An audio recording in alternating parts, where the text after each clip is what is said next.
Oh, hello, and welcome back to my channel. Today I'm going to be sharing with you my most recent drugstore haul featuring a lot of brand new stuff for the spring of this year, so if you're interested in seeing what's new at the drugstore, then keep watching. So the first two things I picked up were from CoverGirl, and when I first started hearing about it or seeing stuff about it online, I knew I wanted to pick them up, also just to compare with the quads that came out last year. And these are the brand new TruNaked palettes, and this is in roses and goldens. I opted to not get the regular nude ones just because I have a lot of nude palettes anyway, so I figured I should probably just get some variety. So I'm actually wearing the Goldens palette today, and I must say, first impressions, texture-wise, it's not as buttery in the pan as were the quads from last spring. However, it doesn't actually have any fallout when you use the eyeshadows. So all in all, in terms of application, they're actually quite good. So I'm wearing, which colors? I'm wearing Cream, Cookie, Sunkissed, and Ginger on the eyes today. Oh, and also Sierra, so I used a lot of the colors in here.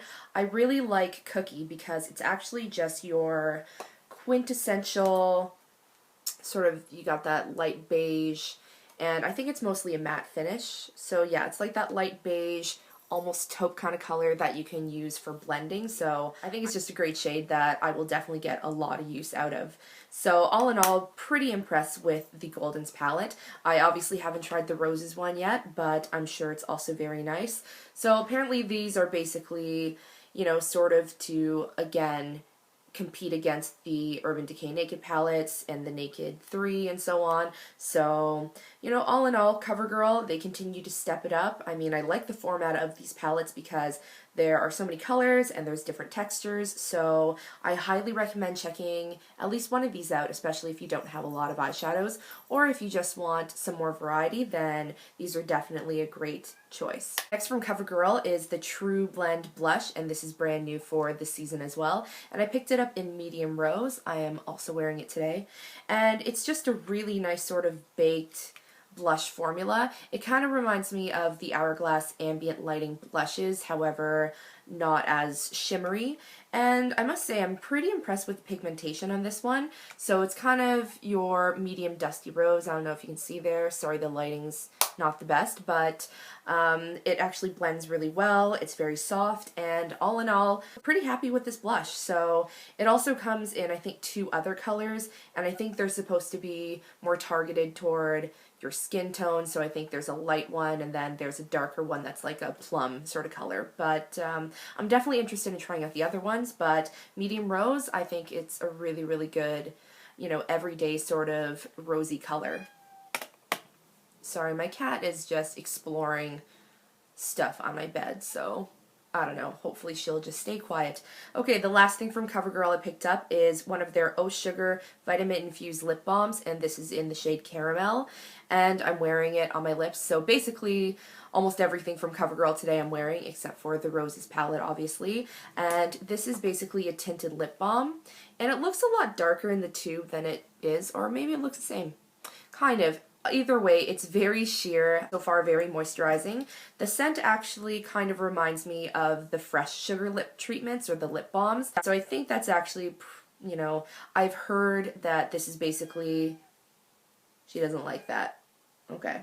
So I've heard that this is basically the drugstore sort of equivalent or competition to the Fresh Sugar lip balms. So far, so good. I don't find it as thick as the Fresh Sugar lip balms, but it's also not too, I don't know, it does enough that I actually feel, I feel like there's something on my lips, but it doesn't feel as thick as the, you know, the other one can be sometimes. Moving on to Maybelline. So the first things I picked up from Maybelline, and I've been hunting for them all week, and it is their new Vivid Matte Liquid Lipsticks. I ended up buying 3 of them. So this is in the shade Rebel Red. Haven't used this one yet, haven't opened it. And I also bought Nude Thrill and Possessed Plum. Now, I don't know if it was just because my lips were sensitive or what have you, but when I put on Possessed Plum, it actually sort of started burning my lips. So I'm going to give it a try another day after, you know, my lips have been conditioned and, you know, just prepped properly. But yeah, this one kind of burned, so maybe it's just me. I then tried Nude Thrill, and the color just didn't really go with the makeup I'm wearing today, but it's a sort of almost peach-leaning beige, and the formula is very creamy and soft. However, I didn't really, I don't know, it dried down relatively quickly, but it's not a super, super dry matte, like, you know, your typical MAC Retro Mattes. So if you're looking for a really, really dry matte, then these are not it. However, in terms of how matte it is compared to, say, the new, which is it, the Revlon HDs, these ones are definitely very matte, whereas the Revlons, I tried it in store, I swatched them, and they're just super glossy. Anyway, so I didn't get those. But yes, so I'm excited to actually just try them out and see how they look with different looks. How they look with different looks, that's redundant. And hopefully this was just sort of one-off that it burned, otherwise it'll go in the trash. So yeah, liquid matte lipsticks are really in right now, so good to see that Maybelline is keeping on top of that. So next from Maybelline, these are the brand new Color Tattoo Concentrated Color Crayons, and I picked up 2 of them, of course, and I picked up the color Bronze Truffle, which I'm thinking might be pretty similar to, you know, Bad to the Bronze. I also picked up Lavish Lavender, so both relatively neutral. The Lavish Lavender is pretty light from what I saw online. Actually, let's just do quick live swatches right now. Hopefully these show up. Sorry, hopefully the light sort of cooperates. So there's Bronze Truffle and there's Lavish Lavender. So Lavish Lavender is obviously a silvery purple, it seems. A little bit more on the silvery side. I think it's pretty wearable, actually. And then this is Bronze Truffle. Maybe I'll do a comparison between this and Bad to the Bronze just because I'm curious as well. And I think this almost kind of looks like Black Orchid, so maybe that's why I enjoy it. So yeah, just stay tuned on the blog for comparison posts with that, but all in all, I mean, I like the crayon format because it actually seems a little bit easier to apply, and it's not going to dry out like the regular color tattoos in the pots, so it'll be interesting to see. They seem pretty soft in texture, so they'll be really easy to blend. So yeah, I mean, I don't see anything wrong with them so far, just applying them on my hand. I will let you know if anything else arises when I actually go to use them.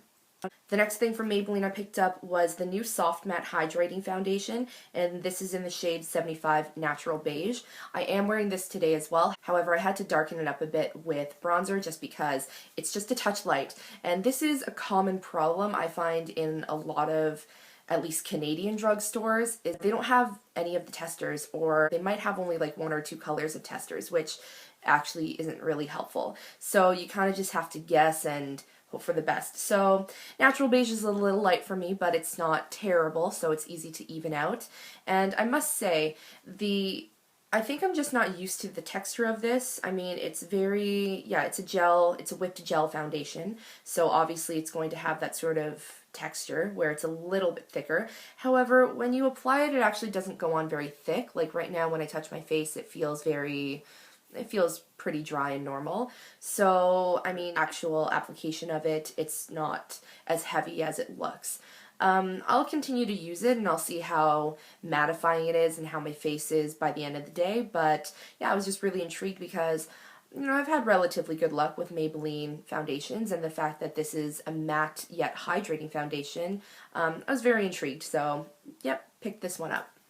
The last thing from Maybelline that I got this time around was the new Lash Sensational Luscious mascara, and this is the waterproof one, and this apparently provides dense, supple lashes, and it is volumizing. So it also has a different wand, if you can see there, as compared with the regular Lash Sensational. The wand on this one is sort of more curved, and it has the short bristles on the bottom and the longer bristles on top, so kind of like the drugstore version of the Benefit Roller Lash. And the packaging is similar, except that this has a matte black tube and this one is like a pearly pink. So I'm interested to see if I will like this one as much as I like this one. However, whoops, almost dropped it. However, yeah, with the different brush, I mean, anything can happen. So I'll keep you posted on how this one goes. So that's about it for my drugstore haul. I picked up a lot of stuff, and I think the only things that I'm sort of iffy about right now are the Vivid Matte liquids, which is kind of disappointing because I did go around to several different stores trying to find them. Stop rambling because I actually have to go and get my day started. So if you have any questions about anything I picked up, then please feel free to leave it down below. Feel free to check out my blog as always, and also you can follow me on Twitter and Instagram at StaygorgeousLC. Stay tuned because I will have probably a Sephora and MAC haul closer to, I guess, the beginning of February. So yeah, lots of hauls because clearly I don't have enough makeup, which is a total lie. Okay, I'll see you next time. Bye!